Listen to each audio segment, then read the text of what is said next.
Hola, profe, buen día. Buen día, ¿cómo va? ¿Con frío? Bien, demasiado. Ay, está re frío.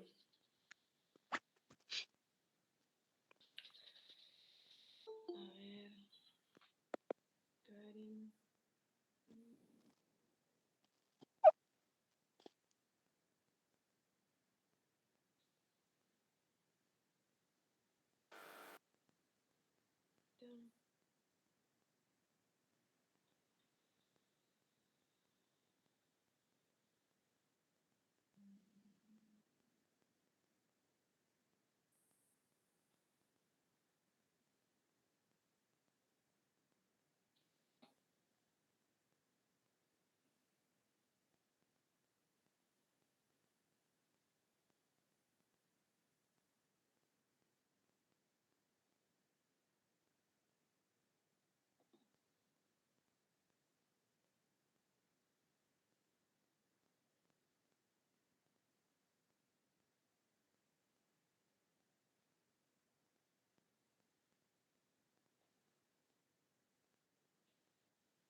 Bueno, vamos a esperar unos minutos, así se conectan las demás chicas.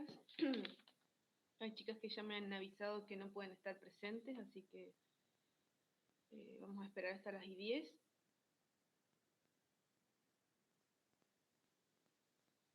Recuerden la entrega del trabajo práctico que es hoy.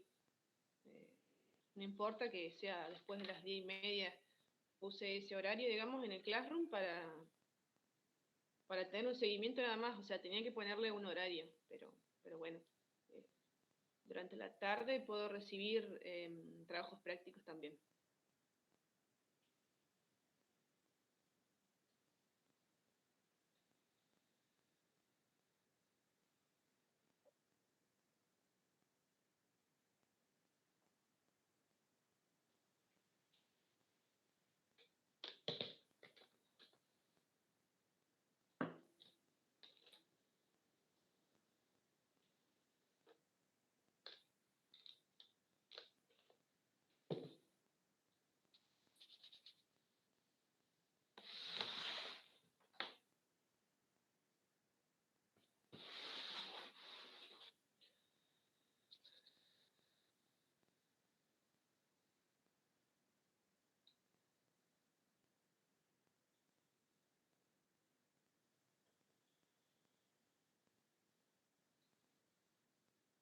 Em, ¿Le fue dificultoso realizar el trabajo práctico evaluativo?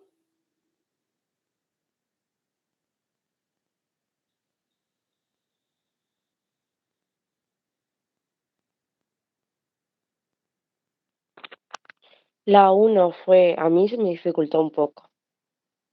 La de armar el texto con las definiciones, Sí, o los conceptos, mejor dicho. sí.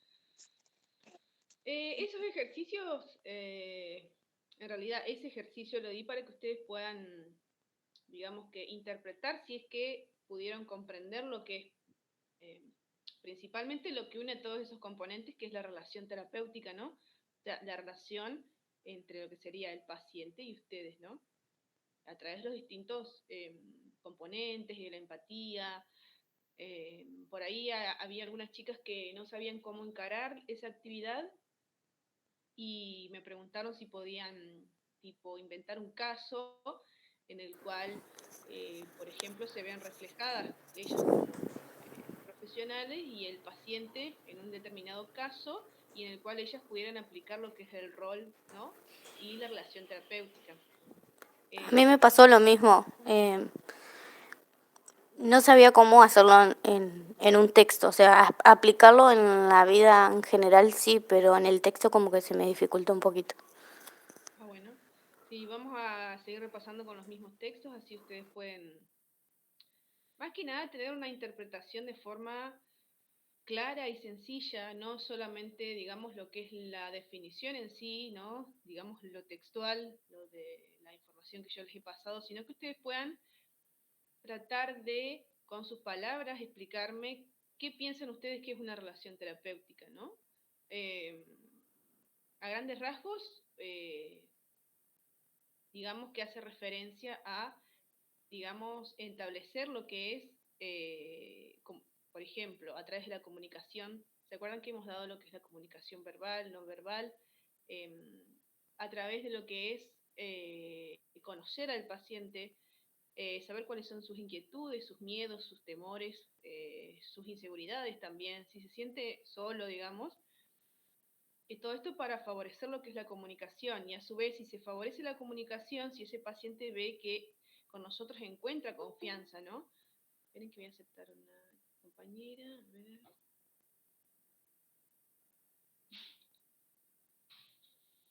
Bueno, seguí hablando.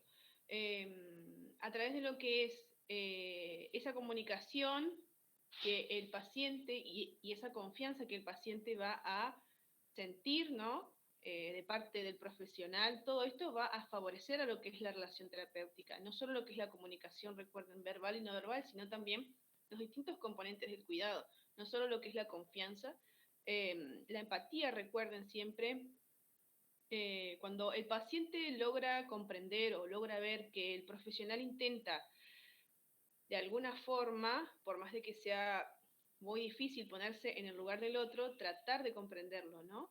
Por ahí hay, no solo a través de lo que es la comunicación verbal, sino también por ahí a través de los silencios, ¿no? De escuchar a la persona, lo que es la escucha activa, pero no solamente escuchar su padecimiento o su sufrimiento, sino también, digamos que sería interpretar lo que la persona quiere decir, ¿no? Porque recuerden que no solo uno interpreta por lo verbal, sino también por los gestos, por las expresiones que tiene el paciente de dolor, de sufrimiento, si se siente bien, si se siente mal. A grandes rasgos, más o menos, así tenían que armar un texto. Igualmente lo vamos a seguir practicando con otros temas, digamos, pero como el inicio es más de...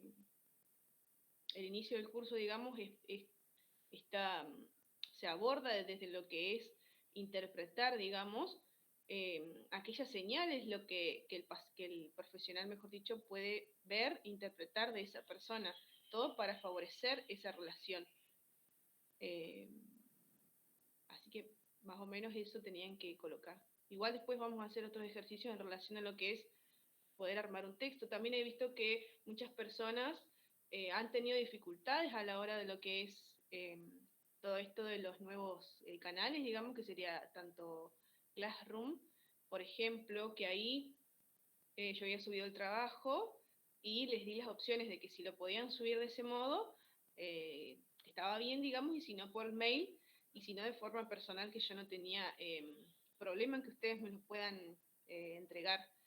De última, después podemos, digamos, no sé si hacer una clase, pero tipo que ustedes puedan saber cómo se sube un archivo a Classroom. A mí también me costó un montón. Acá mi compañero, que es el que me graba la clase, es Alexis, es compañero de la carrera, digamos. Él sabe mucho de informática y de tecnología y me ha ayudado un montón con esto porque yo tampoco sabía subir trabajos prácticos y archivos a lo que es la plataforma. Así que chicas no tengan vergüenza, digamos, de no saber subir un archivo porque su profesora tampoco sabía subir algún archivo, así que, pero todo se aprende, digamos, con la práctica. No pasa nada si ustedes no lo pudieron subir, hay otros medios o canales para subirlo, como es el mail o de forma personal. Pero después vamos a tratar de, para que todos aprendamos, digamos, a subir un archivo a la plataforma. Y recuerden que todos los meses, generalmente yo se los voy a subir una semana antes aproximadamente a lo que son estos trabajos evaluativos. El mes siguiente sería en julio, el número 2. Recuerden que llevan nota por las dudas. Todas estas notas, o sea, de cada TP, hacen una sumatoria, ¿no?, de números y luego se divide, ¿no?, por la cantidad de trabajos prácticos que han sido entregados. Esto va a favorecer a lo que es la nota final de ustedes, ¿no? Eso les quería recordar. Después,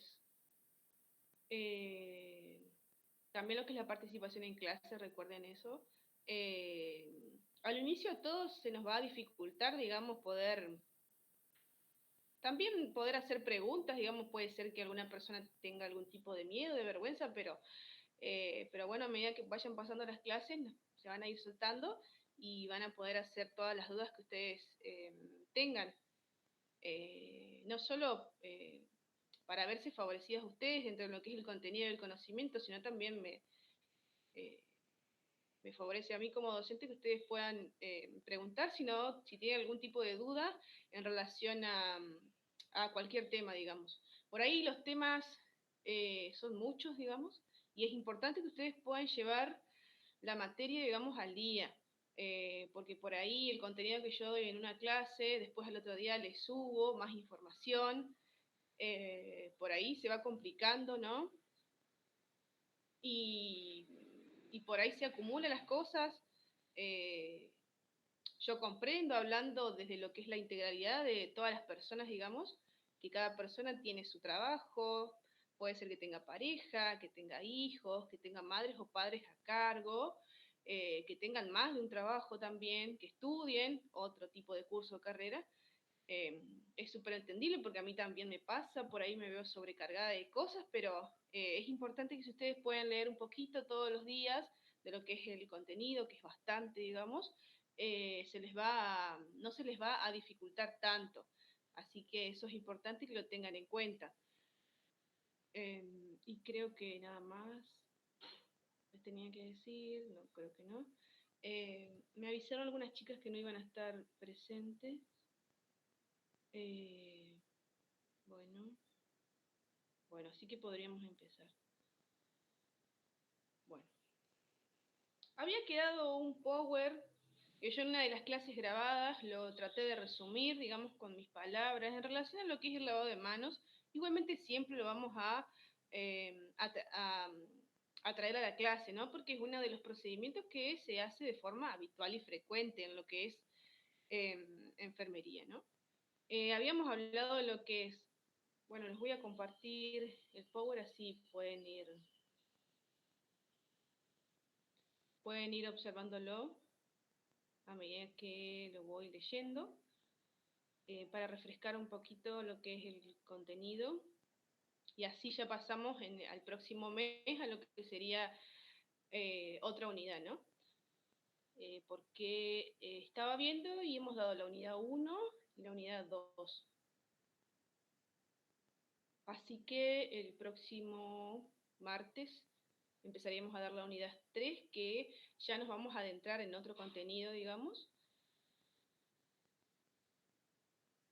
que es más, no sé si complicado, pero es importante que lo puedan ir llevando al día, porque vamos a arrancar con lo que es anatomía. ¿Se acuerdan que la clase anterior, la clase que fue media, que se me había apagado la compu, di como un pantallazo de todos los sistemas, ¿no? Y de forma resumida, pero cuando nos adentremos a lo que es cada sistema va a ser un poco más profundo, digamos, y por ahí puede ser que se les dificulte un poco si es que no han dado lo que es anatomía, digamos, y fisiología. Fisiología hace referencia a lo que es el funcionamiento de ese sistema que nosotros vamos a estar estudiando en lo que sería la tercera clase de julio. ¿Ustedes ven la diapositiva? Sí, Bueno, Sí, bueno, bueno. Adentrándonos en lo que es lavado de manos, ¿no? Recuerden que tenemos lavado de manos social, que es el que nosotros vamos a realizar, ¿no? Y expresa que la higiene de las manos es el método más efectivo para prevenir la transferencia. Transferencia hace referencia a lo que hablábamos en clases anteriores. Yo toco o estoy en contacto con distintas superficies, no solo superficies, sino entre paciente y paciente. ¿Qué pasa? Se nos van a transferir distintos tipos de microorganismos, ¿no? A lo que son las manos. Entre lo que sería el personal de salud y los pacientes, dentro de lo que sería el área asistencial. También vamos a ver, o a repasar, mejor dicho, lo que es la cadena epidemiológica, que cuenta con distintos tipos de eslabones, ¿no? Esta cadena epidemiológica hace referencia a lo que es cómo se logra transmitir a través de un agente causal eh, distintos tipos de patologías o de condiciones que van a afectar lo que es la salud de esta persona. También vamos a hablar algo de lo que es las medidas de bioseguridad, que hoy principalmente con lo que es la pandemia y lo que es el COVID, eh, han estado en mayor auge, digamos, en relación a lo que es la vestimenta y los protocolos que se utilizan dentro de lo que es el centro asistencial. Y abarca lo que es la bioseguridad a la aplicación de conocimientos, técnicas y equipamientos para prevenir no solo a los individuos, sino también a las áreas hospitalarias y medio ambiente de la exposición a los agentes potencialmente infecciosos o considerados de riesgo biológico. Bueno, eh, lo que es, digamos, el lavado de manos social, haciendo referencia a la rutina que el profesional debe llevar a cabo diariamente. ¿Y cuál es el objetivo? Remover lo que es la flora transitoria. La flora transitoria son todos aquellos microorganismos que nosotros estamos en contacto con distintas superficies entre paciente y paciente, vamos a ir adquiriendo a lo largo de toda la jornada laboral, ¿no? Por lo que es importante que nosotros realicemos el lavado de manos. Luego, cuando vayamos pasando las diapositivas, que existen 5 momentos importantes en los cuales nosotros debemos realizar lo que es el lavado de manos social. Y hace referencia a que se practica al iniciar las tareas del día, antes del contacto con los pacientes y cuando se van a realizar procedimientos no invasivos, como por ejemplo el tendido de cama, el control de signos vitales, etc. Y se realiza con soluciones jabonosas comunes.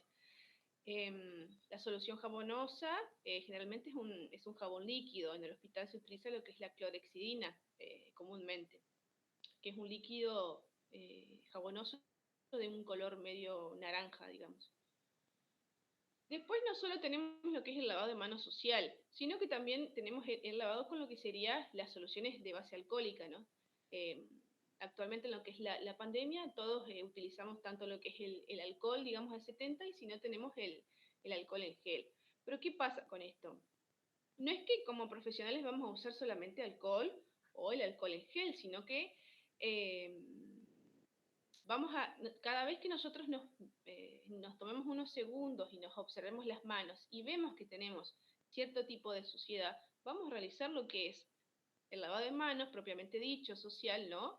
Y en distintas circunstancias o momentos, digamos, vamos a realizar lo que es el lavado de manos con soluciones de base alcohólica. Pero esto no quiere decir que nosotros reemplacemos lo que es el lavado de manos social por el alcohol. Es importante que lo tengan en cuenta. Y hace referencia a que es un tipo de lavado en seco, ¿no? Porque no utilizamos lo que es agua, que con el lavado de manos social sí lo utilizamos.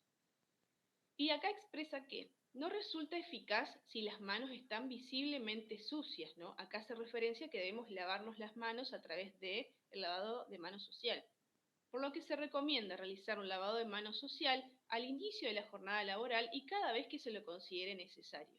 Después de varios frotados con lo que es el alcohol, digamos, o el alcohol en gel, especialmente si están formulados como un gel, el personal de salud puede sentir un acúmulo en sus manos de los emolientes presentes. Por esta razón se recomienda realizar un lavado de manos con agua, digamos, el lavado de manos social y jabón común cada 5 a 10 frotados con solución de base alcohólica, especialmente si se presenta en forma de gel. Esto quiere decir que cada 5 a 10 lavados con alcohol o si tiene la consistencia de gel, digamos, cada 5 o 10 lavados nosotros vamos a realizar un lavado de manos social, ¿no? Y cada vez que nosotros veamos nuestras manos visiblemente sucias. Por ahí el alcohol es la solución que está más a mano dentro de lo que son los servicios y por ahí se suele utilizar varias veces, pero tengan en cuenta que es muy importante el lavado de manos social para reducir lo que es la flora transitoria a medida que vamos tocando distintos pacientes o distintos tipos de superficies o de instrumentos, por ejemplo en el control de signos vitales, que generalmente cada paciente tiene su termómetro, su estetoscopio generalmente, esto es algo ideal, ¿no? Pero puede pasar que haya 2 o 3 termómetros dentro de lo que es el servicio, por lo que hay que, previo a la utilización, realizar lo que es la desinfección con alcohol. Esto también es importante tenerlo en cuenta.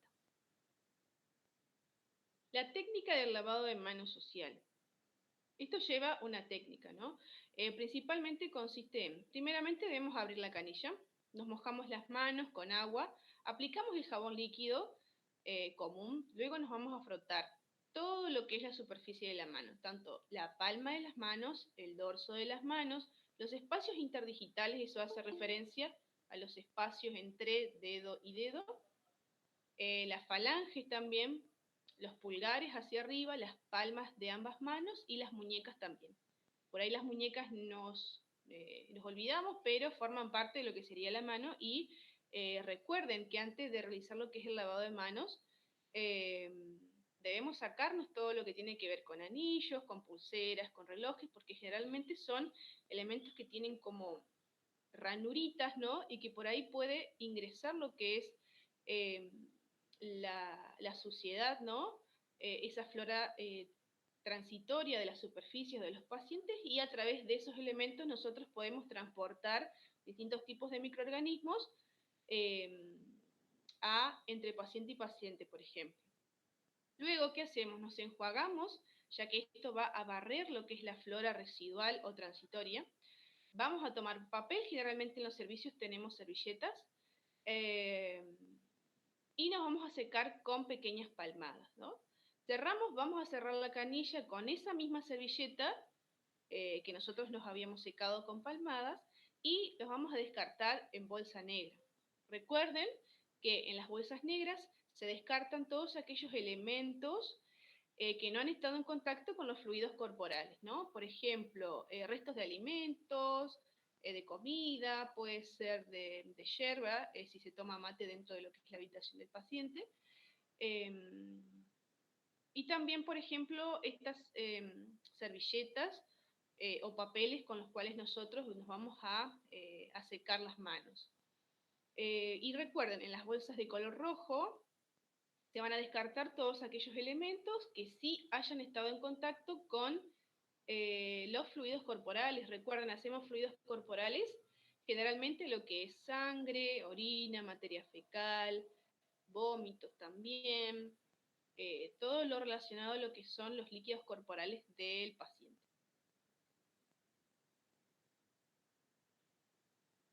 Bueno, me voy a fijar a ver si... tengo audios de una compañera, no lo puedo escuchar ahora, pero ¿ustedes tienen contacto con sus compañeras? Puede ser No. que quieren... Voy a salir un ratito de lo que sería la diapositiva. Tal vez quiere entrar, pero...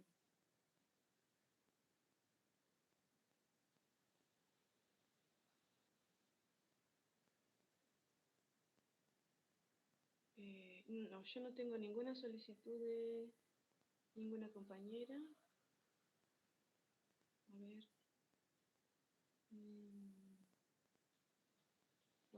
¿Me permiten? Le voy a responder de forma escrita, que si me puede escribir que...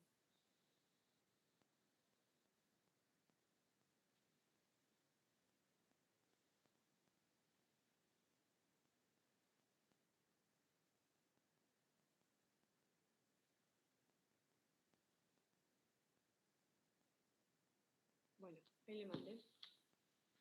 Vamos a seguir viendo lo que es la diapositiva.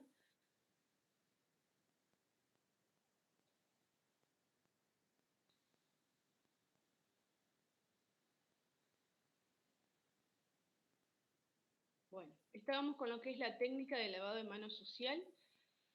Recuerden siempre, lo que son las servilletas o el papel que utilicemos, digamos, se va a descartar en las bolsas negras. Recuerden siempre en las bolsas negras, que generalmente se encuentra el tacho de los residuos, digamos, abajo de lo que es la bacha en la cual nosotros nos lavamos las manos. Generalmente ahí está, con la bolsa de color negro. No debemos confundirnos debido a que después se hace una clasificación de los residuos, ¿no? Y se hace todo el procesamiento de estos residuos. Los que les venía hablando anteriormente, los 5 lavados de manos, ¿no? Esto es importante y es casi de memoria, pero a medida que lo vayan realizando, digamos, se lo van a ir acordando, digamos. Siempre, los 5 lavados de manos son antes del contacto con el paciente. Por ejemplo, acá hace referencia a, si le damos la mano, ayudar al paciente a movilizarse o a moverse o a rotarlo también, controlar el pulso, ¿no? Antes de estar en contacto con el paciente, nosotros realizamos, antes de entrar a la habitación del paciente, realizamos un lavado de manos social. Luego, antes de realizar una técnica séptica, ¿no? Esto quiere decir que antes de realizar cualquier tipo de dispositivo que nosotros vayamos a utilizar en lo que es la atención del paciente, independientemente si se usan o no guantes. Por ejemplo, cuando durante la atención del paciente se pasa de una zona del cuerpo contaminada a otra limpia, ¿no? Así que, de forma resumida, tenemos antes del contacto con el paciente, o sea, antes de entrar a la habitación del paciente, antes de realizar una técnica aséptica. La tercera, después del riesgo de exposición a fluidos corporales. Recuerden los fluidos corporales que generalmente son sangre, orina, materia fecal, vómitos. Por ejemplo, cuando hemos estado en contacto también con las mucosas del paciente. Y también cuando hagamos tareas de lo que es eliminación y de limpieza, como es de orina, heces, vómitos y desechos. La 4 es, después del contacto con el paciente, debe realizarse después de haber tocado el paciente y el entorno del mismo. Hablamos del entorno del mismo en relación a lo que es la habitación del paciente, ¿no? ¿Qué sería el entorno? Y nosotros ingresamos a la habitación del paciente y tenemos lo que es la cama, ¿no? Donde el paciente se encuentra descansando. Al lado vamos a tener una mesita de luz en la cual él va a depositar sus pertenencias. Generalmente arriba vamos a encontrar servilletas, utensilios, restos de comida también que el paciente puede ser que esté consumiendo, galletitas generalmente. Al lado de lo que es la mesita de luz vamos a tener un roperito chico, ¿no? Para depositar sus ropas, algún tipo de cobija también, por si es invierno, para tapar al paciente, también suele haber ahí, y sus elementos personales. Generalmente eso vamos a encontrar en relación a lo que es el entorno de la persona. Y recuerden que generalmente en las habitaciones tenemos 2 pacientes, ¿no? Cama 1, cama 2. Al lado del paciente de la cama 1 va a estar el de la cama 2 y que también va a tener lo que es su mesa de luz con el ropero para poner todas sus pertenencias. A esto hace referencia a lo que es el entorno del paciente. Después, la última hace referencia a después del contacto con el entorno del paciente, ¿no? Después de haber tocado. Hace referencia a lo que son equipos, aparatos, muebles, dispositivos, pertenencias personales del paciente, superficies inanimadas, ¿no? Sin haber entrado en contacto con el paciente. Por ejemplo, al hacer los cambios de ropa de cama, sostener las barandas de la cama también, ordenar la mesa de luz del paciente, etc. El paso de un paciente a otro paciente y su entorno. Así que repasando, estos son los 5 momentos. Antes del contacto con el paciente, antes de realizar una tarea séptica, después del riesgo de realizar cualquier tipo de procedimiento de técnica séptica, después del contacto con el paciente y después del contacto con el entorno del paciente. Esos son los 5 momentos para lo que sería el lavado de manos social. Acá les presenté un pequeño dibujo, digamos, porque por ahí, al momento de estudiar o de rever los apuntes, las imágenes suelen quedar más que lo que nosotros leímos, ¿no? Eso suele pasar generalmente, pero los 5 momentos para la higiene de las manos, acá tenemos lo que es una imagen con lo que es la cama o el dispositivo donde reposa el paciente, lo que es el pie del suero, el suero propiamente dicho, todo lo que es el dispositivo de venoclisis,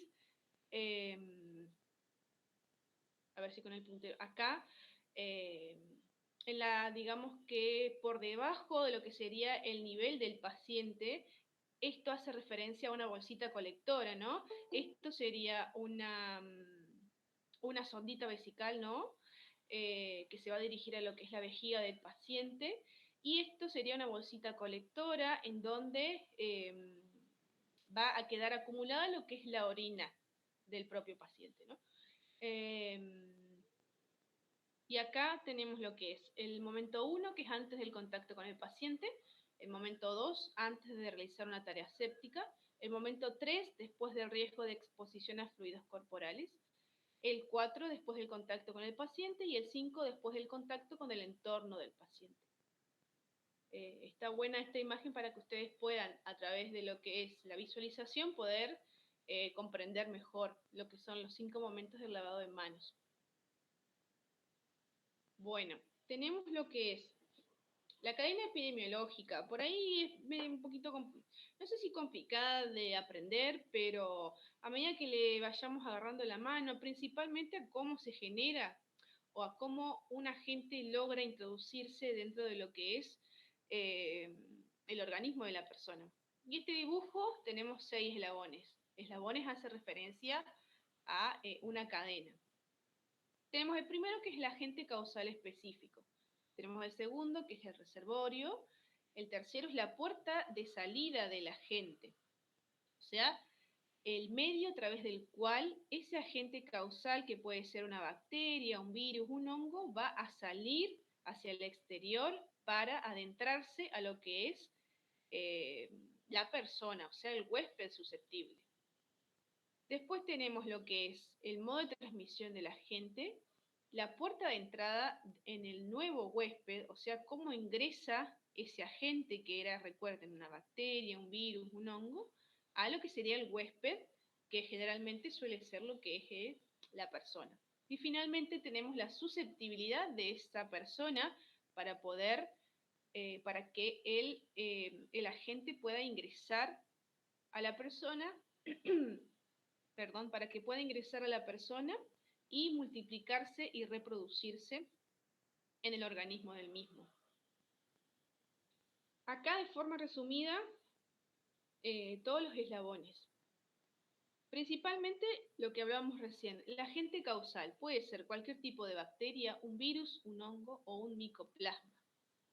Después hablamos de lo que es el reservorio, ¿no? Que sería el lugar o el sitio donde este agente, donde esta bacteria, virus u hongo vive y se multiplica. Y si se multiplica va a crecer su volumen.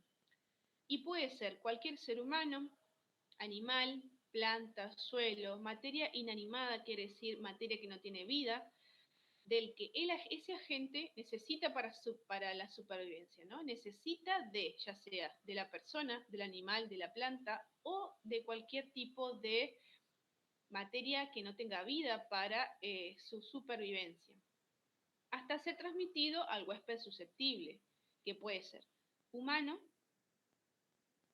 o extrahumano. Extrahumano hace referencia a, por ejemplo, la leptospirosis, que es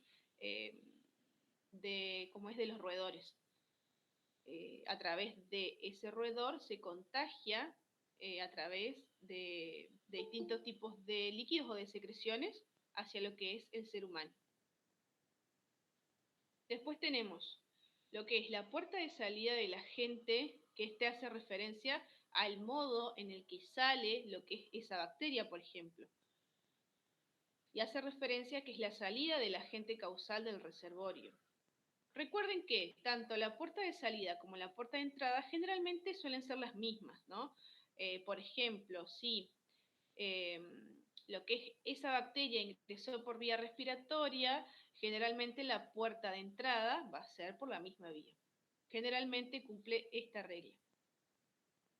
Los distintos tipos de formas de ingresar pueden ser vía respiratoria, genitourinaria, ¿no? Por ejemplo, a través de la transmisión de algún tipo de infección de transmisión sexual, digestiva también, cutánea a través de la piel y placentaria a través de lo que es la mamá al feto. Después tenemos distintos modos de transmisión. Tenemos uno que es directo y otro que es indirecto. El directo hace referencia a una transferencia que va a ser, digamos que inmediata, de, por ejemplo, una bacteria eh, a esa puerta de entrada, por ejemplo, la vía respiratoria, para que se pueda llevar a cabo lo que es la infección en el ser humano. A través, acá les puse algunos ejemplos a través de besos, relaciones sexuales o las gotitas de flush. Las gotitas de flush son aquellas que se eliminan, por ejemplo, cuando una persona estornuda.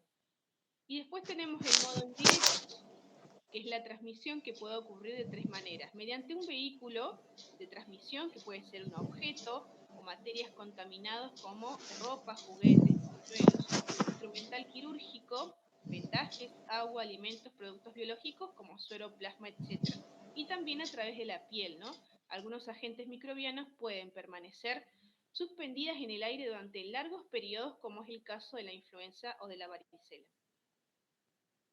Y recuerden, la puerta de salida generalmente es la misma que la puerta de entrada de la gente. Y hace referencia a que pueden ser las mismas que de salida, como ocurre con las infecciones respiratorias, ¿no? Lo que es el agente, esa bacteria o ese virus, va a ingresar a través de las vías aéreas o de las vías respiratorias, y la puerta, perdón, la puerta de entrada de la gente va a ser la misma, la vía respiratoria. Y finalmente lo que es el huésped, que hace referencia a que es la persona o el animal vivo que en circunstancias naturales permite la subsistencia o el alojamiento de un agente infeccioso. Generalmente, para que produzca una enfermedad hace falta lo que es un huésped, un ser humano, ya sea una persona o también un animal vivo, en el cual ese agente logre subsistir, ¿no? Logre vivir, multiplicarse y reproducirse y alojarse o depositarse en lo que es la persona, en este caso, a través de este agente infeccioso, que generalmente va a producir una patología o una condición en la persona.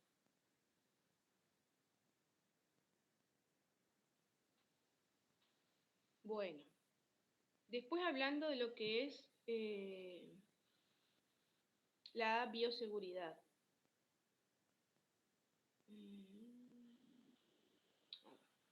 La bioseguridad. Bueno, actualmente, y no solo actualmente, dentro de lo que es el contexto de pandemia y de lo que es el COVID, es necesario dentro de lo que es el ámbito asistencial la presencia de distintos, no solo de lo que son técnicas y procedimientos con determinado tipo de bioseguridad, sino también es importante lo que es el conocimiento, ¿no? Conocer que existen distintos tipos de elementos que van a favorecer a que no solo la bioseguridad del profesional, sino también la bioseguridad del paciente y de todos los compañeros, ¿no? Que se desempeñen dentro del ámbito asistencial. Por esto, hace referencia a que la bioseguridad, dentro de lo que es la definición, es la aplicación de conocimientos, técnicas y equipamientos para prevenir tanto a personas, áreas hospitalarias y medios ambientales de la exposición a agentes potencialmente infecciosos o considerados de riesgo biológico. La bioseguridad hospitalaria son las condiciones de contención bajo las cuales los agentes infecciosos deben ser manipulados con el objetivo de confinar el riesgo biológico. Esto quiere decir que no se expanda y reducir lo que es la exposición potencial del personal. Dentro de las precauciones estándares que constituyen la primera estrategia de prevención para justamente prevenir lo que es la transmisión de los agentes infecciosos, tanto a los pacientes como al personal, por lo tanto su uso brinda protección bidireccional. Hace referencia a lo que es bidireccional, a que tanto a lo que son los profesionales de salud como a los pacientes, ¿no?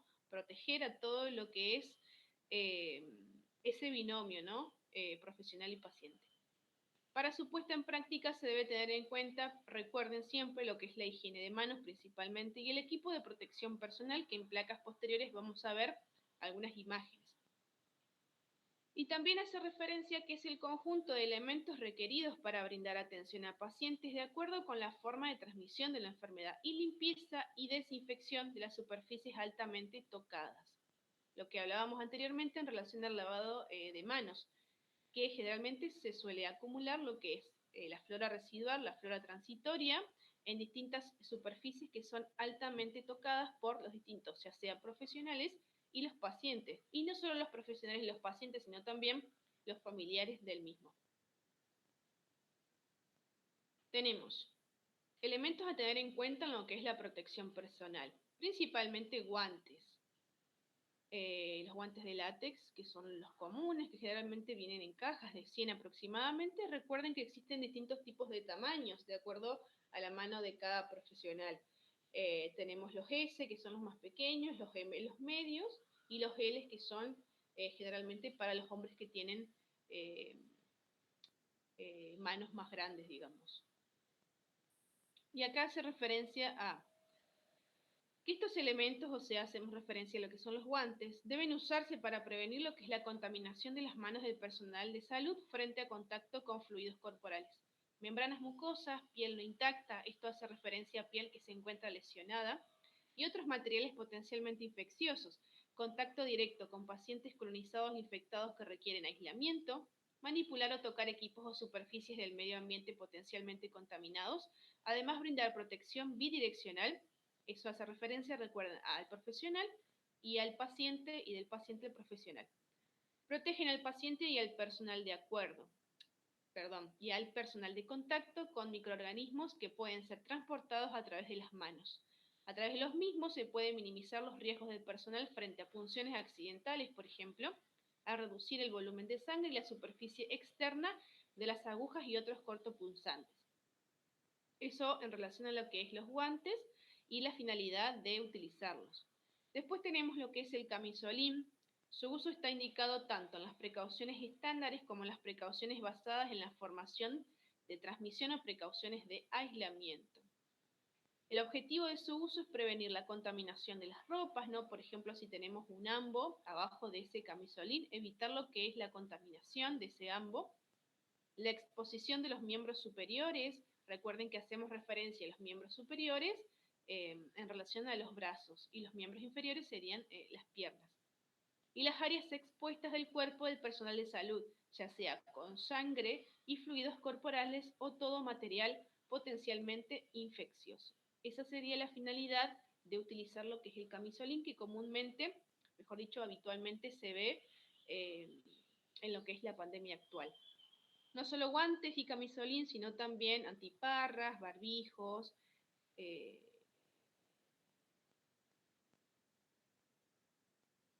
hablando de lo que es barbijos, estos están indicados con los propósitos de proteger al personal de salud de la exposición de secreciones respiratorias, salpicaduras de sangre, fluidos corporales de los pacientes, para proteger al mismo de la exposición de agentes infecciosos provenientes en su boca o nariz, y para proteger a los pacientes, personal de salud, visitantes y medio ambiente del impacto de las secreciones respiratorias. También debe usarse con combinación con protección ocular, de modo que nariz, boca y ojos queden totalmente protegidos. Recuerden siempre, el barbijo, la finalidad es que pueda cubrir no solo nariz, sino también la boca,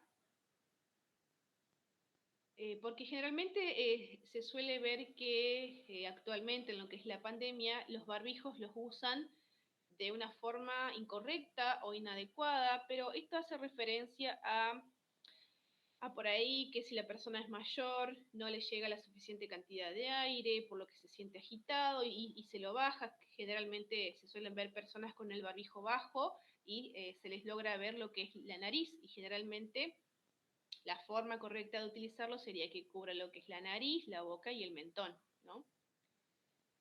Después también hablamos de lo que es la cobertura facial, que es la protección ocular.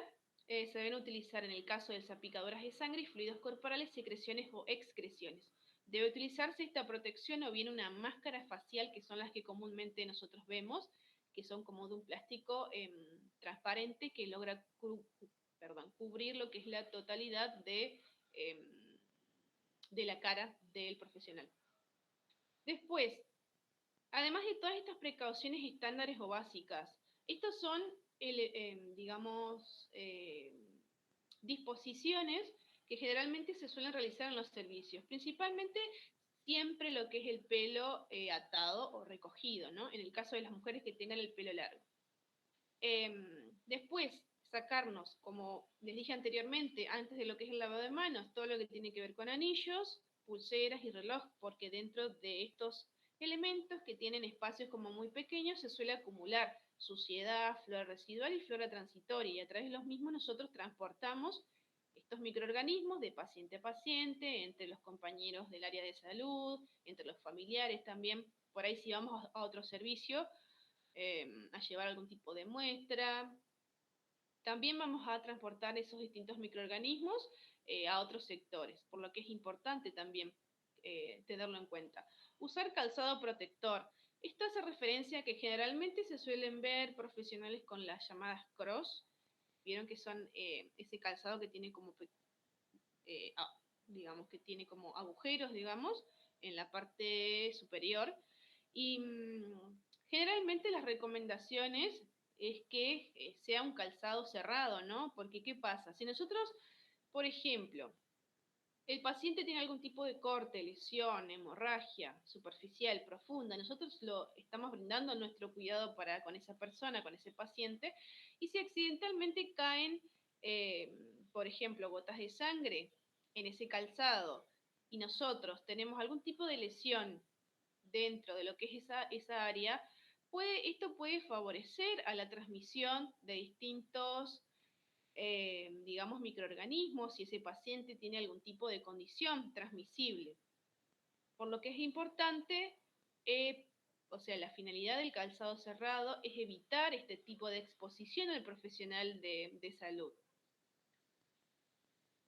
Y acá les aclaré, es decir, que no tenga orificios que a través de los cuales puedan ingresar distintos fluidos corporales si hay algún tipo de derrame. Y por eso es importante el objetivo de lo que sería el calzado protector. Acá unos dibujitos o unas imágenes, mejor dicho, para salirnos de lo que es tanta teoría, digamos.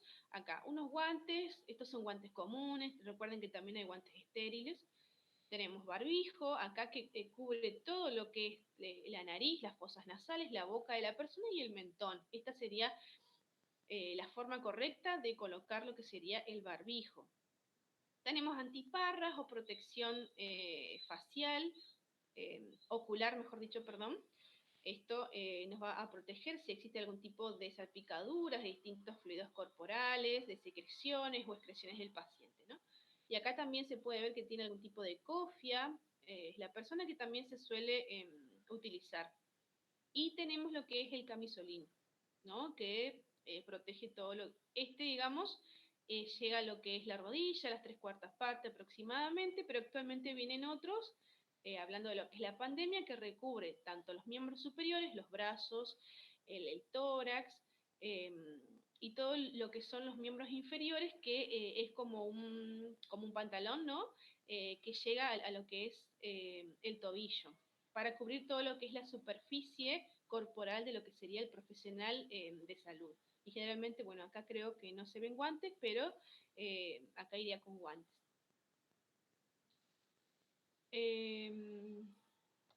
Después, otro dibujito, tenemos el uso de guantes, en lo que es la manipulación de sangre y fluidos corporales, lavarse las manos antes y después, el uso de lo que es la mascarilla, lo que es el barbijo, acá está colocado de forma correcta, para evitar la diseminación de las gotitas respiratorias, eso hace referencia a las gotitas de flush que se suelen expulsar cuando una persona tose o estornuda. El uso del delantal o de la bata también, que acá explica que puede haber de plástico y de tela, que también se utiliza en los procedimientos en los cuales se expone el personal a salpicaduras con distintos tipos de fluidos corporales. El uso de la cofia o del gorro.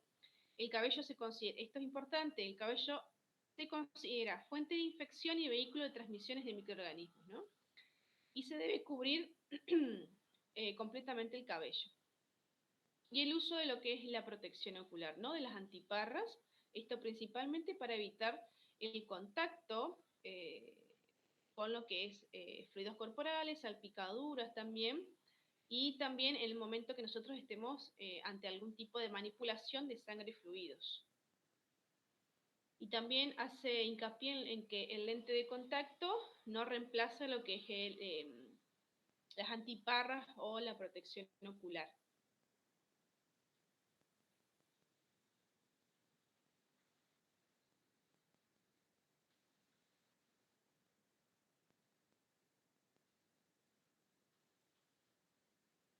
¿Me logran ver a mí ahora? Sí. Bueno. Bueno. Bueno, ese era el Power que había quedado, lo había dicho de forma resumida, digamos, antes de entregar, de darles el trabajo práctico a ustedes evaluatorio. Dentro de las medidas principales, digamos, recuerden siempre, el lavado de manos social, los 5 momentos en los cuales se realizan, ustedes a medida que lo vayan practicando, poniendo en práctica, digamos, se lo van a ir acordando, porque es algo que uno después hace automáticamente, ¿no? Recuerden que las soluciones de base alcohólica no reemplazan lo que es el lavado de manos social. En la diapositiva expresa que cada 5 o 10 lavados con gel, con alcohol en gel o con el alcohol propiamente dicho, el líquido, nosotros debemos realizar un lavado de manos social. Eso siempre ténganlo en cuenta. Y siempre tómense unos segundos para observarse las manos, a ver si ustedes ven si tiene mucha suciedad, ¿no? Y no reemplacen nunca lo que es el alcohol en gel, el lavado de manos por el alcohol en gel. Eso como puntos principales, digamos. Los 5 momentos, recuerden. Lo que es la finalidad del lavado de manos, reducir la flora transitoria, que es la flora residual, perdón. A medida que nosotros vamos tocando distintas superficies, a nosotros se nos adhieren distintos microorganismos residuales al estar en contacto con, por ejemplo, entre paciente y paciente, entre profesionales también, entre distintas superficies.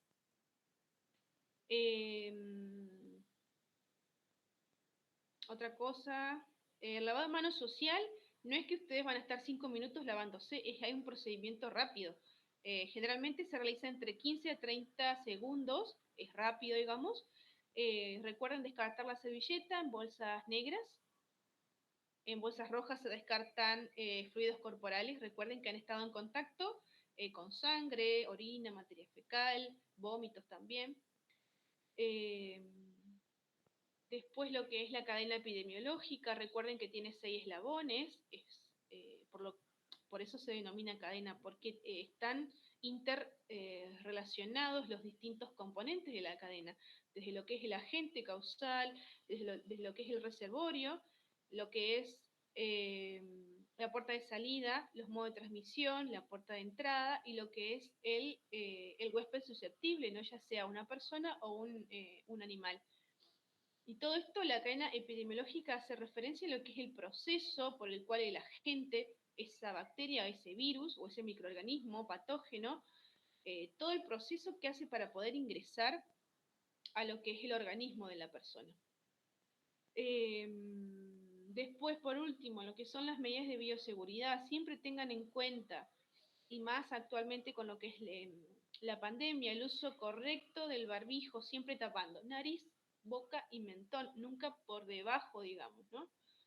Porque la finalidad es esa justamente, que pueda cubrir todo lo que es esta región, a través de las cuales ingresan los microorganismos, ¿no? A través de las fosas nasales, a través de lo que es la cavidad oral también. Eso es importante tenerlo en cuenta. Y también expresarle al paciente, a sus familiares, el uso correcto del barbijo también. Eso es importante. Acá vamos a estar favoreciendo lo que es la educación, tanto al paciente como a sus familiares, ¿no? El modo correcto de usar el barbijo. Después, dentro de lo que es la bioseguridad, no solo el uso correcto de barbijo, sino también podemos utilizar, generalmente se utiliza lo que son las antiparras para evitar lo que es las salpicaduras de fluidos corporales a nuestros ojos. Después tenemos cofias o algún gorro o protector para el cabello. Por ejemplo, miren, yo tengo el pelo muy largo. Yo, por ejemplo, a un servicio no puedo entrar así, ¿no? Porque al tener demasiada cantidad o abundante cantidad de cabello, a través de todo esto, los microorganismos, ¿no? Y las partículas que están en el aire. No es solamente que los microorganismos están en las superficies rígidas, sino también que en el ámbito hospitalario, ¿no? Generalmente se suelen producir lo que son aquellas infecciones intrahospitalarias o esos virus intrahospitalarios que generalmente andan en el aire y a través de lo que es nuestro pelo, por ejemplo, se puede transmitir todos estos microorganismos, por lo que es importante que nosotros podamos tener o utilizar de forma cotidiana, mejor dicho, una cofia para nuestro cabello. Igualmente también tengan en consideración los anillos. Generalmente los anillos si la persona está casada se suelen dejar, ¿no? Pero si no, hay otras personas que se lo sacan porque generalmente dentro de lo que es el interior del anillo y el exterior también se suelen acumular distintos tipos de microorganismos y de gérmenes que nosotros los vamos a transportar de un lugar a otro. Recuerden, las pulseras también hay que sacarlas y los relojes también. El reloj solamente se utiliza en lo que es cuando nosotros debemos cuantificar lo que es el control de signos vitales. Luego se guarda en algún bolsillo o si es del servicio se deja donde se guardan los distintos tipos de reloj para la medición del control de signos vitales. Pero más de eso no. Después también recuerden el calzado protector. La mayoría de nosotros vemos lo que es los enfermeros, digamos, con las cross, ¿no? Esos calzados que tienen orificios bastante grandes. Pero lo ideal, siempre hablamos de cosas ideales, por ahí puede ser que la comodidad del profesional gane, o también debemos pensar, o sea, hablando de lo que es la integralidad de las personas, puede ser que el enfermero recién esté comenzando y tenga solamente ese calzado para utilizar, pero bueno, hay que ver las distintas situaciones de la persona, pero lo general, digamos, es utilizar calzado cerrado, ¿no? Porque si, por ejemplo, tenemos algún tipo de lesión dentro de lo que es el pie, y nosotros andamos con esos calzados abiertos, digamos, puede ser que si estamos manipulando algún tipo de fluido corporal caiga lo que es la piel, y esto va, y si está lesionada la piel, esto va a favorecer que ingresen distintos tipos de microorganismos a ese tejido lesionado, por lo que es importante la finalidad, ¿no? Que es que el calzado se encuentre cerrado dentro de lo posible, digamos.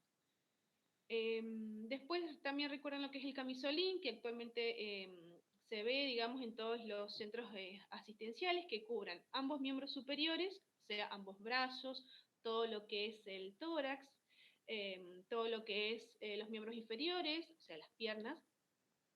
Y también existen cubrebotas del mismo material del camisolín que también se colocan. Después las antiparras, la protección facial, que es esa protección que generalmente nosotros vemos que es como un plástico transparente que se coloca para cubrir todo lo que es la cara. Y recuerden siempre el barbijo, el uso correcto del barbijo, que tape nariz, boca y mentón.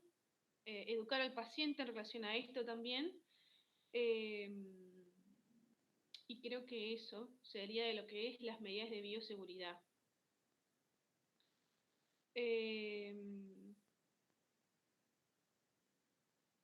Después les quería hablar nos queda una media hora aproximadamente para que no se haga tan teórica la clase, de lo que sería el botiquín de primeros auxilios. Si ustedes quieren ir anotando, igual yo después voy a pasar el material, digamos, de lo que es el botiquín de primeros auxilios. Esto ya entraría para el trabajo práctico de la próxima semana, del próximo mes, no de la próxima semana. Recuerden que siempre el último martes del mes, unos días antes, yo voy a armar un trabajo práctico de forma evaluativa y se los voy a subir o pasar a través de Classroom, así ustedes tienen una nota por mes de cada trabajo práctico que ustedes realicen. Así que el botiquín de primeros auxilios forma parte del TP evaluatorio del próximo mes. Bueno, dentro de esto, la finalidad, digamos, de lo que es un botiquín de primeros auxilios, no solo para dentro del hogar, del hogar de cada una de ustedes, digamos, sino también si trabajan en algún tipo de domicilio, de particular, es importante, por ejemplo, si cuidan a alguna persona adulto mayor o no, o si es una persona adulto joven o un niño, es importante que ustedes puedan tener a mano, digamos, esta caja o este botiquín de primeros auxilios que se puede hacer, digamos, de forma casera, no es necesario tener el botiquín propiamente dicho que se compra, sino también puede ser alguna caja, ¿no? En el cual puedan entrar todos los elementos que nosotros creamos indispensables para lo que es los primeros auxilios. Dentro de lo que es el botiquín de primeros auxilios, los elementos principales o esenciales que debe contener, vamos a correr esto, acá yo tengo, les muestro, por si no les había mostrado, no me acuerdo si a este grupo les mostré, lo que es la clorexidina, creo que sí.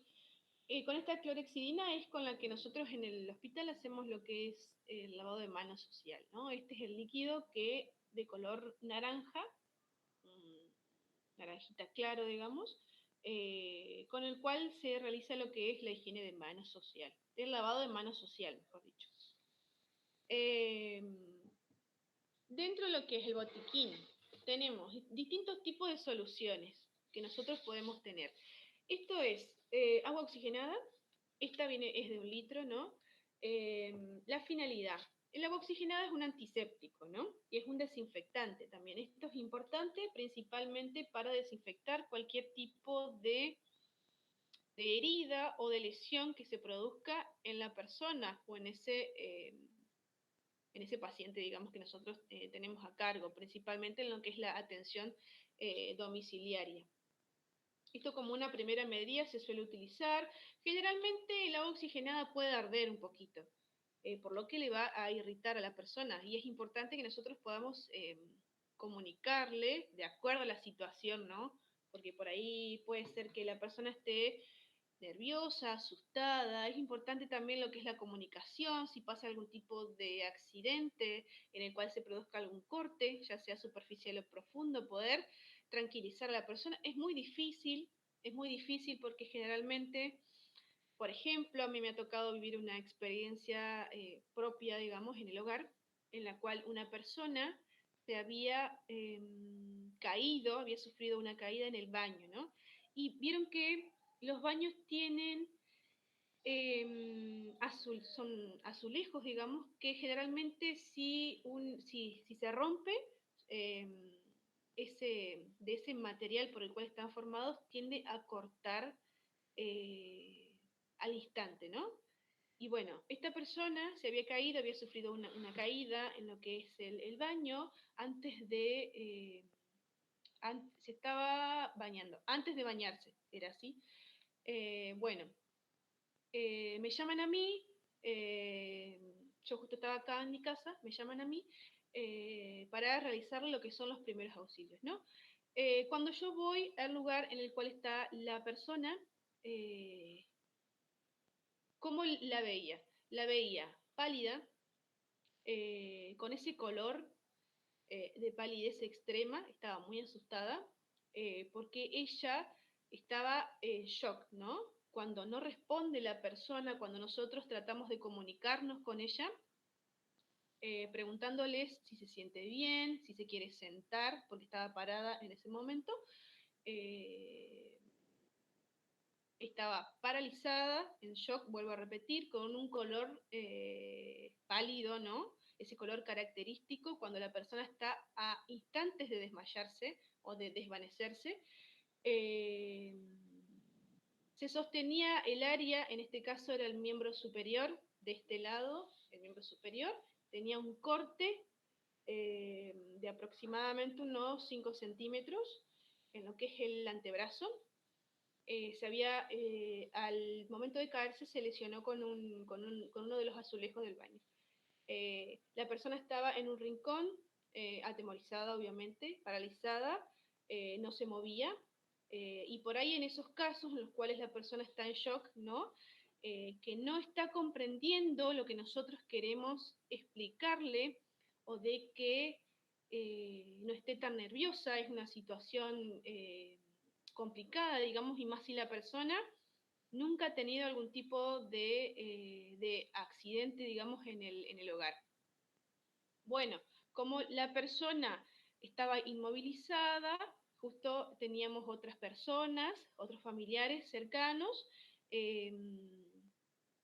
tomamos a la persona, la agarramos, digamos, la sentamos en lo que es el inodoro, la ayudamos a vestirse, pero antes de eso, yo, en relación a los primeros auxilios, coloqué un antiséptico para esta persona, para evitar cualquier tipo de ingreso de distintos microorganismos, y más en el baño, que suele haber bacterias, ¿no? Y de forma inmediata coloqué lo que es un vendaje. Por ejemplo, yo acá tengo, a ver, en este caso tengo vendas. Recuerden que existen distintos tipos de vendas en el mercado, ¿no? Si ustedes pueden, para comprar, o si quieren tener un botiquín de primeros auxilios a mano. Tenemos vendas que son más cortitas, ¿no? Más chiquititas, así. Tenemos vendas que son de 10×10, de 15×15, de acuerdo al tamaño de la zona o de la lesión que nosotros vamos a vendar.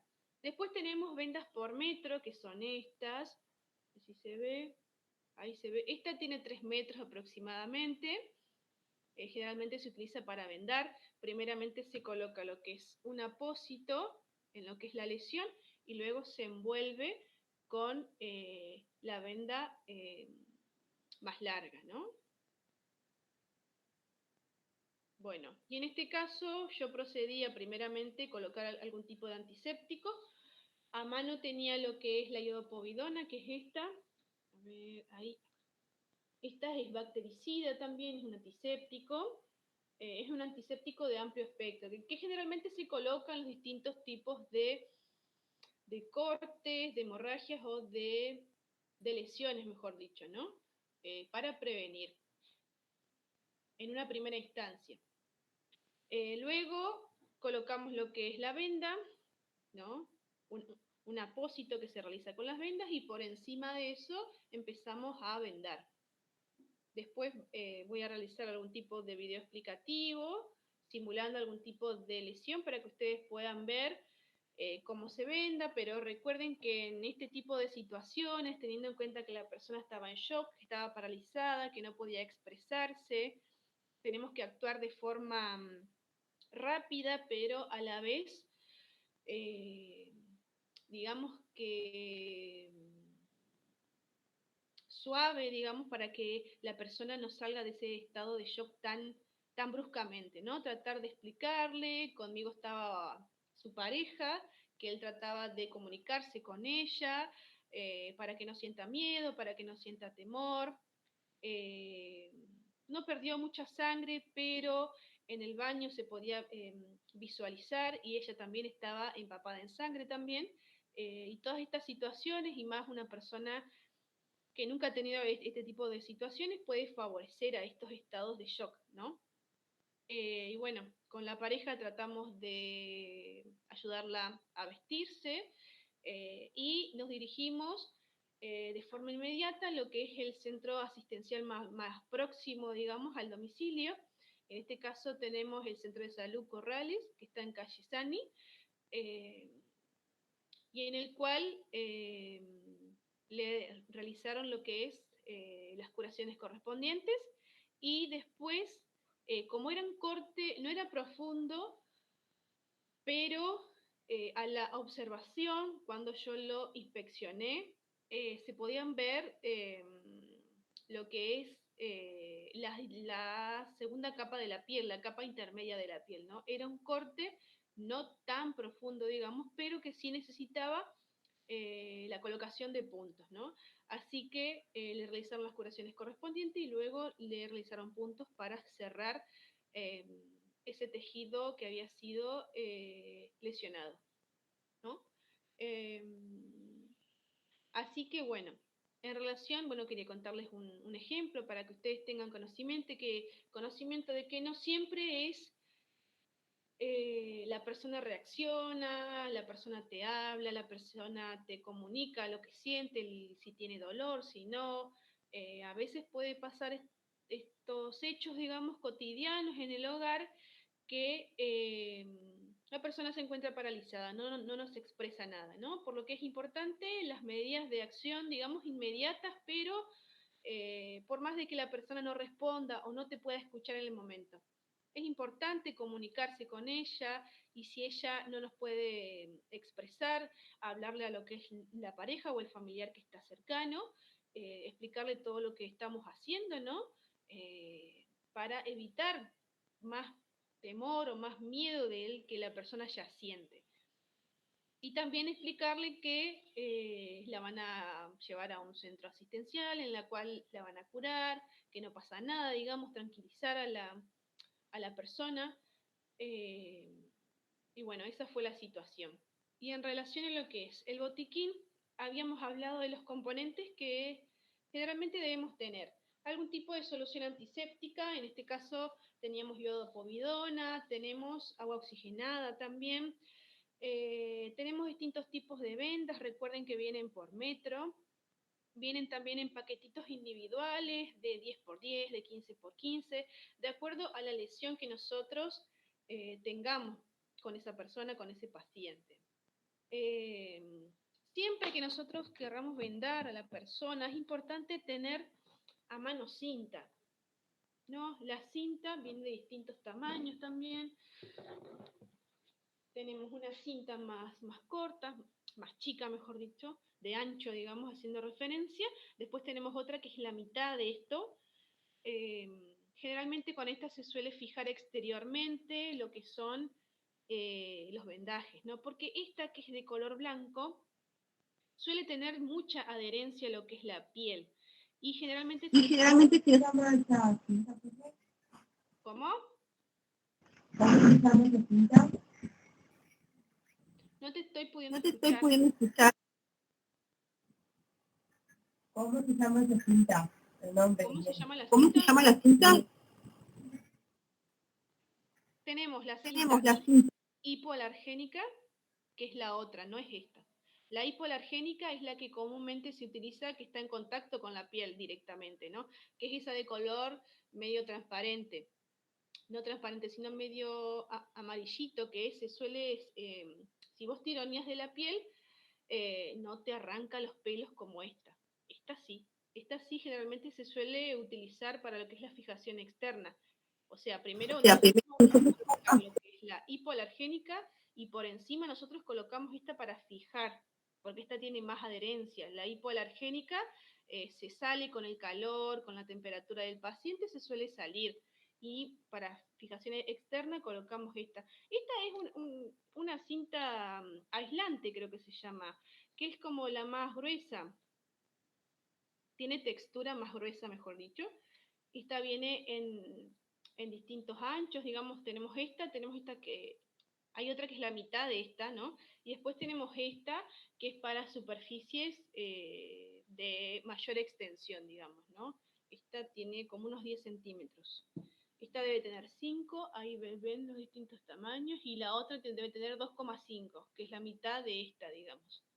Recuerden, esta para fijación externa, porque generalmente al contacto con la piel, cuando uno lo retira, suele doler y mucho.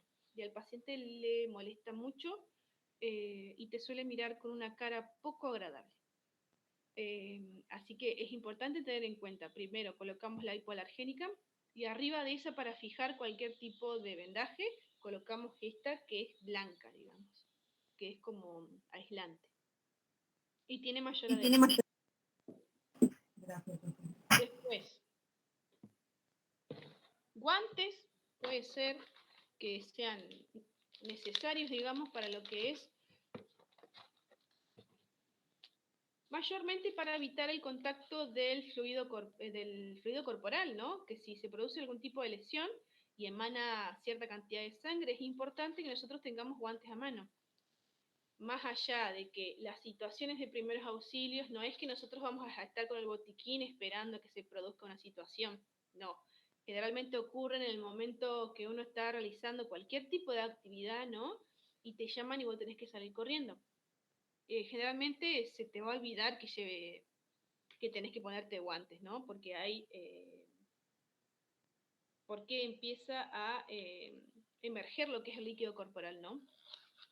Pero estaría bueno que en la cajita de los primeros auxilios, los guantes. Yo en este caso guantes comunes no tengo, pero tengo guantes estériles, ¿no?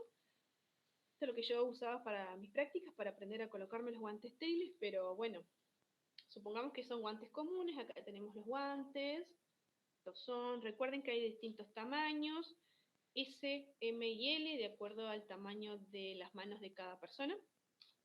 Por ahí está bueno colocarnos guantes que sean acorde a nuestro tamaño de las manos, porque generalmente si nos colocamos más grandes nos empieza a bailar el guante, nos queda sumamente grande y se hace imposible realizar los distintos tipos de curaciones o algún tipo de técnica que debamos realizar. Por lo que guantes también es importante que puedan tener en la cajita.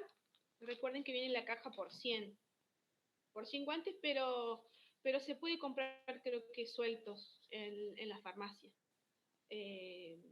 Después, ¿qué más tenemos? Alcohol. El alcohol no se usa como antiséptico para las heridas, ¿no? ¿Qué pasa con el alcohol? Lo único que va a producir el alcohol en una herida va a ser arder, nada más. Y producirle irritabilidad a la persona e irritación. Por lo que el alcohol en el botiquín es importante para desinfectar los distintos instrumentos o elementos que vayamos a utilizar.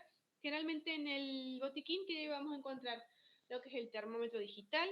En el caso en el que la persona tenga un aumento de lo que es la temperatura corporal, recuerden que nosotros desinfectamos el termómetro con el alcohol. O sea que la finalidad del alcohol es solamente desinfectar elementos, no a la persona. A la persona lo único que vamos a hacer es irritarla. Irritar la piel también, lo que es la integridad cutánea. Tijera, que por acá la tenía. Tijera. Esto es un elemento también importante para cortar lo que son las gasas, ¿no? Por ahí en el momento, si hay algún tipo de hemorragia o de lesión grave, digamos, vamos a proceder a envolver lo que es ese miembro, ya sea superior o inferior, o la lesión donde haya algún tipo de hemorragia, digamos, vamos para empezar a comprimir lo que es esa región. Algo también importante, no sé si lo he dicho, lo vuelvo a repetir, siempre lo voy a repetir, en el caso en el que haya una hemorragia, ¿no? Ya sea superficial o profunda, ¿qué se debe hacer? Generalmente se debe colocar algún apósito que esté estéril o lo que tengamos a mano, ¿no? Lo más limpio que nosotros podamos ver, se lo vamos a colocar a la persona en el caso en el que en el que no contemos con vendas o con gasas estériles. Bueno, una vez que nosotros, por ejemplo, a ver, una vez que nosotros colocamos, a ver si se me ve, colocamos el apósito o la gasa en esa zona donde está la lesión, ¿qué vamos a hacer? ¿No? Haciendo referencia a lo que es un poquito anatomía y fisiología, lo que es el proceso de coagulación de una lesión. ¿Qué pasa? Las plaquetas, ¿no? Que son los elementos que forman parte de la sangre, tienen la finalidad de agregarse y adherirse a lo que es ese tejido lesionado, ¿no? Al microscopio se ven una plaqueta al lado, ¿no? Se van a agrupar y se van a adherir en conjunto para evitar que siga emanando sangre, no. Entonces, lo que nosotros no debemos hacer es lo siguiente. Bueno, si sigue saliendo sangre de esta lesión, nosotros vamos a generalmente las personas suelen destapar lo que es la lesión para observarla. Esto no se debe hacer, ¿por qué? Porque ese tapón plaquetario que se había producido a través de la agregación y adhesión plaquetaria, si nosotros removemos lo que es esta gasa o este apósito, ¿qué pasa? Se va a romper. Y si se rompe, va a seguir emanando la misma cantidad de sangre. Por ende, nosotros como primeros auxilios, ¿qué vamos a hacer? Colocar un apósito. Se empapa de sangre, vamos a colocar otro apósito arriba de este. El segundo apósito se empapa de sangre y vamos a colocar el tercero y así sucesivamente, pero nunca sacar las gasas o los apósitos que nosotros hayamos colocado para observar la herida. Eso no se debe hacer porque lo único que vamos a lograr es que siga emanando sangre. Por ende, siempre vamos a taponar la herida. Si se empapa, vamos a seguir colocando, vamos a vendar, ¿no? Con la gasa que era por metro, con el elemento que tengamos a mano, lo más limpio o estéril que tengamos a mano. Eso es como primer auxilio principal que debemos tener en cuenta cuando hay una lesión a través de la cual se expresa a través de la salida de sangre, ¿no? Y generalmente si tenemos otra persona al lado, digamos, algún familiar, pareja, llamar a emergencias que deberían venir en un tiempo corto, digamos, y si la asistencia no llega de forma inmediata, llevar a la persona a través de algún transporte, si se tiene a mano, digamos, algún tipo de vehículo para trasladarla a un centro asistencial. Eso es importante que lo tengan en cuenta. Así que repasando, nunca sacar lo que es el apósito de esa lesión. Lo único que vamos a lograr es que el tapón plaquetario se rompa y siga saliendo más sangre, ya que el objetivo nuestro es evitar de forma inmediata que siga emanando esa cantidad de sangre a través de la lesión de la persona. Así que repasando, que ya queda poquito tiempo. Los elementos del botiquín. Soluciones antisépticas, iodopovidona, agua oxigenada. Algunas personas no tienen nada a mano, y si no tienen nada a mano, agua y jabón blanco. El jabón blanco y el agua se utiliza desde tiempos prehistóricos para desinfectar lo que es la lesión, ¿no? Gasas, distintos tipos de gasas, recuerden que vienen de distintos tipos de diámetros, en paquete individual, vienen por metro. Cinta, tenemos cinta hipoalergénica, colocarlo de forma primaria, o sea, primero se coloca la hipoalergénica y en segunda instancia tenemos esta que tiene mayor adhesión a lo que es la piel, ¿no?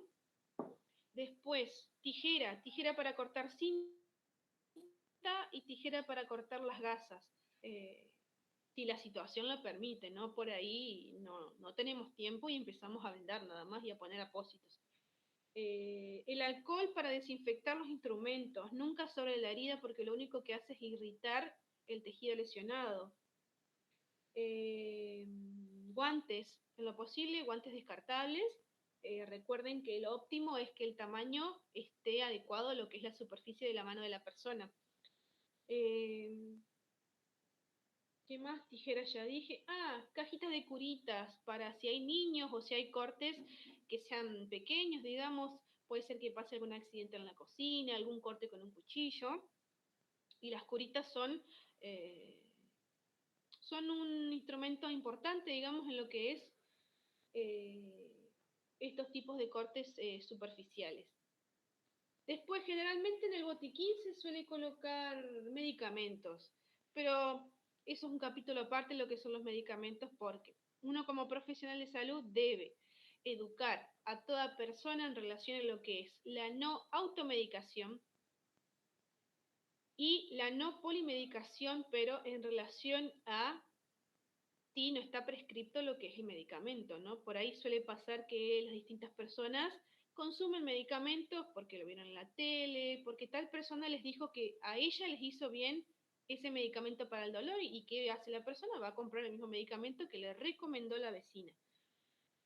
Y esto generalmente lo que es la automedicación y más por ahí no controlar lo que son los horarios en los cuales se administra la medicación, porque generalmente los medicamentos generalmente cada 8 horas, cada 6 horas, los comprimidos generalmente, hay otros comprimidos que son cada 12 horas o uno en el día, digamos, pero es todo según prescripción médica, no porque la vecina me dijo, mi familiar me dijo, o puede ser, o sea, ustedes siempre tengan en cuenta que el organismo de cada uno es particular e individual, ¿no? Puede ser que, por ejemplo, a Estefanía, ibuprofeno le hace de 10, le calma todos los dolores, pero por ejemplo, Estefanía me recomienda a mí el ibuprofeno para el dolor muscular, por ejemplo, como antiinflamatorio o analgésico, y a mí, según mi organismo o depende de mi estructura, no me va a hacer nada, ¿no? Y por ese motivo no debemos recomendar medicamentos, siempre con prescripción médica, y recomendar a la persona que vaya a un centro asistencial, que concurra a la consulta médica, que se realice exámenes periódicos, ¿no? Para que el médico de cabecera le indique qué medicamento debe tomar según su dolencia, ¿no? Porque cada persona es particular y puede ser que a Estefanía sí le haga bien el ibuprofeno, pero a mí no. Y a mí, por ejemplo, el médico me va a dar otra cosa, me va a dar paracetamol, por ejemplo.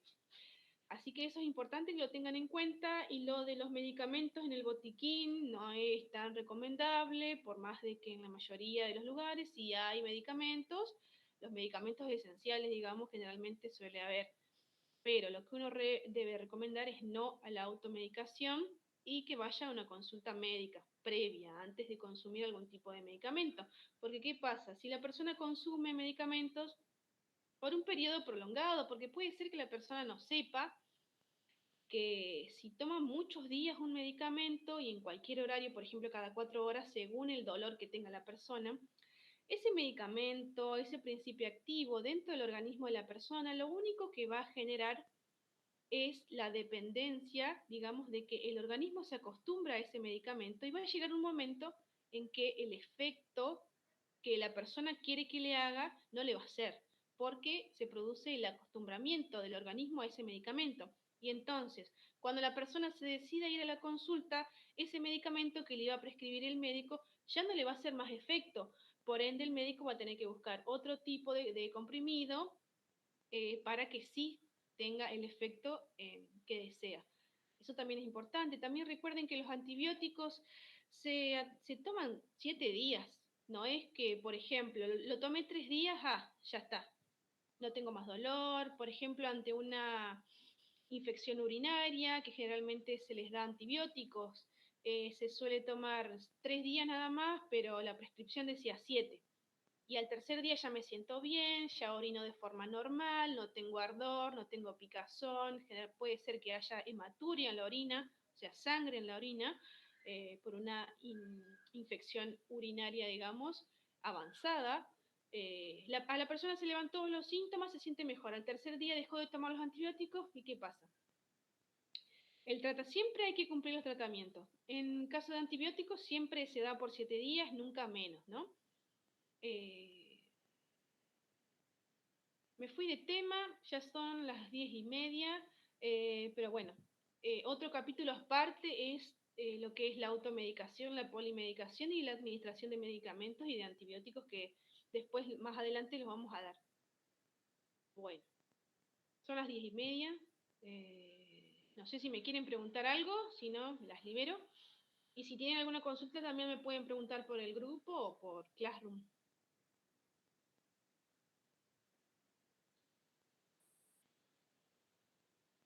Bueno, si no hay ninguna consulta, nos despedimos. Cuando me manden todos los trabajos prácticos, yo voy a empezar a corregirlos, y si tengo las notas antes del martes, se las paso al Classroom, y si no al grupo también. Por ahí, si no ven el Classroom seguido, se los mando al grupo de WhatsApp. Y si no quieren que se las dé de forma grupal, digamos, para que todos sepan sus notas, que es entendible que puede ser que una persona no quiere que su compañero vea su nota, puede pasar, me escriben de forma privada, o yo antes de subir las notas les digo: chicos, ya tengo las notas, el que quiere de forma privada se las mando, digamos, y si no, pongo de forma grupal. Eso ténganlo en cuenta también. Y si no logro llegar a corregirlo antes del martes, el martes y la semana próxima se la subo. Así que después le voy a subir lo de esto, el botiquín de primeros auxilios. Y bueno, y eso. Así que nos vemos el martes próximo. Listo, profe, gracias. No, gracias a ustedes por la atención.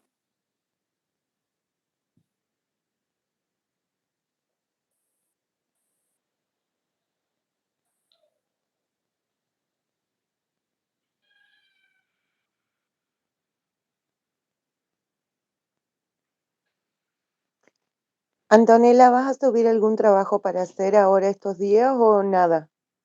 ¿Alguna actividad? Exacto. Sí, de estos, del botiquín de primeros auxilios. Bueno, Yo se lo subo igual al Classroom y al grupo, así ustedes lo ven. dale, perfecto.